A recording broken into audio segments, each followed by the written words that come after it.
Hello everyone, my name is Jose J. Garcia, real estate investor, coach, and mentor. So we're at a community and I want to talk about the event that is coming up February 24th. Put it on your calendars. We're going to be teaching you the 7 steps to successfully investing in your first or your next mobile home deal. Step number 1, we're going to be talking about the branding, marketing, advertising, in other words, how to get the deals. Mobile home just like where we're at. Step number 2, we're going to be talking about talking to sellers.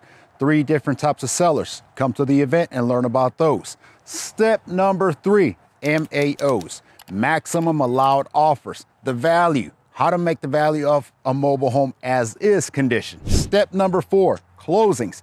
This is not real property. These are not houses, traditional. We are dealing with personal property, which is what mobile homes are. So now we're talking about the closings. Step number 5, hiring contractors. One of the hardest tasks, whether you're a real estate or mobile home investor. We'll teach you all the steps through that. Step number 6, strategies.